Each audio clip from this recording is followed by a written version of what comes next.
Thanks for tuning in to King Talk channel. Hopefully everybody's having a good week so far. Just wanted to go over some information that recently came out, and it's quite fitting just because this month, today makes it Black History Month, but it's basically a story dealing with Emmit Till that was a nationally known and world known story that came out. This was actually back in 1955. This was before the Civil Rights Act of 1964.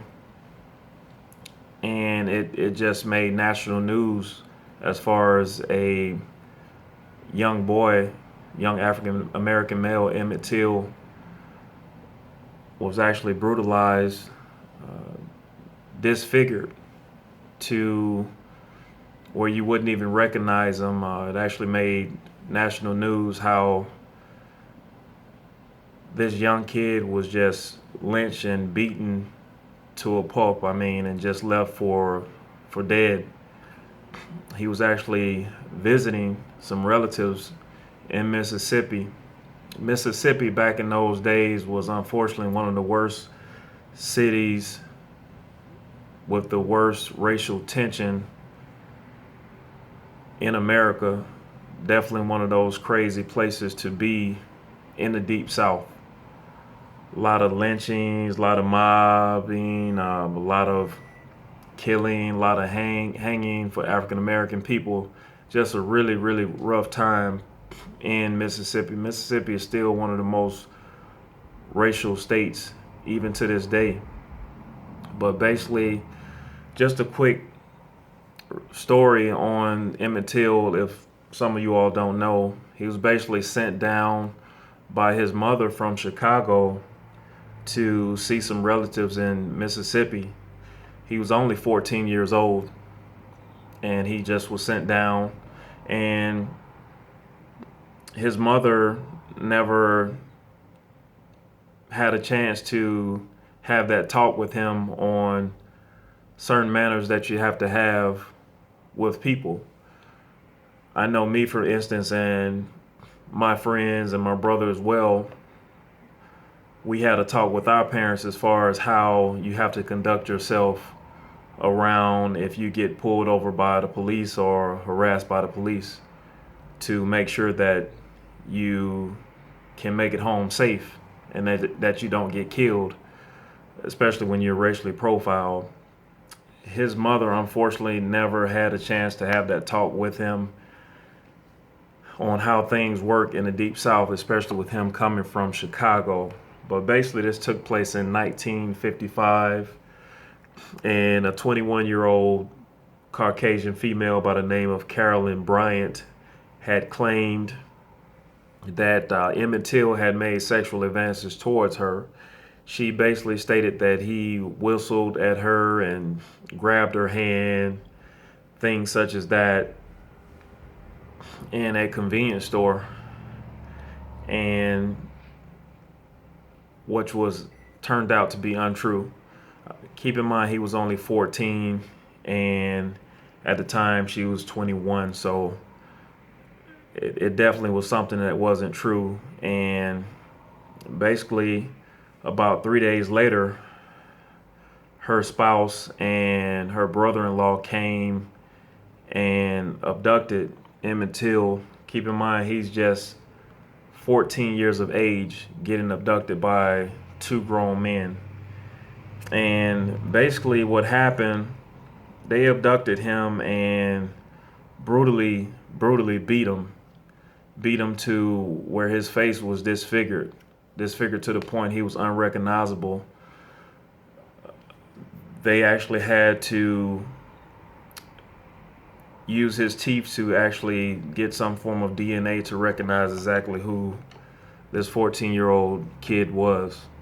It's very unfortunate how things played out. She just mentioned that he just whistled and just grabbed her hand, and that she felt very violated. And it's just unfortunate how that ended up happening, and this this young boy was just murdered coming down to visit his family.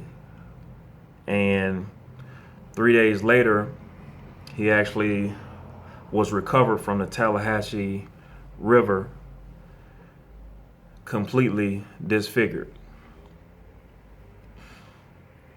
So what ended up happening, they had a big commencement for him. He was flown back to Chicago, and everyone wanted to do a closed casket. But his mother decided that she wasn't going to do a closed casket. This was something that needed to be shown. This was something that needed to be publicized. So she said she wanted an open casket and asked everyone to come. So everyone in Chicago showed up.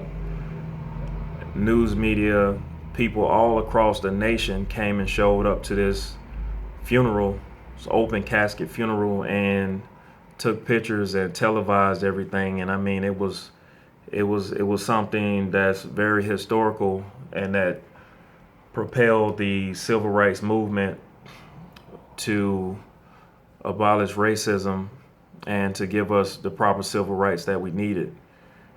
But recently, actually yesterday, the young woman, well, actually not young woman, but Carolyn Bryant, the accuser, she actually recanted the story. This was actually from CBS News. She actually recanted the story, stated that everything was not true. And she just wanted to explicate that. She didn't give a reason why, but she said that it was just time that she just came out and told the truth, that Emmit Till never fondled her or mistreated her. Back in those days, again in the 50s, you couldn't look at a white woman face to face. If you did, you would be lynched or beat or hung. As you saw in this case, he was completely dismembered. So that was something that in those days you just could not do. It was totally different from how things are today. So she just actually came out and recanted, and unfortunately her spouse as well as the brother-in-law were actually acquitted back when that happened by all white male jury, and nothing ever happened to them as well as the wife. So unfortunately, it's just a sad story that it's not going to be any backlash or anything that's going to happen to these people that destroyed this young boy's life as well as his family. So I just wanted to put this story out there. Give me your thoughts, your feelings on it, but just let me know how you feel about this young woman, actually Carolyn Bryant, actually recanting the story after all these years, actually a little bit over 60 years, back in 1955. Just give me your thoughts and how you feel on her doing that after all these years and not being truthful after this big ordeal has happened and his family has been destroyed. But just wanted to do a quick podcast on that and go from there. But other than that, that's pretty much it. Hopefully you all are having a great day, and stay tuned for another podcast. Don't forget to check out King Talk channel, as well as check out my Instagram. You can check me at MileyDM on Instagram, as well as you can check me out on Facebook at Britt DEM, and that's Britt DEM on Facebook. Stay tuned for another video. Have a great day.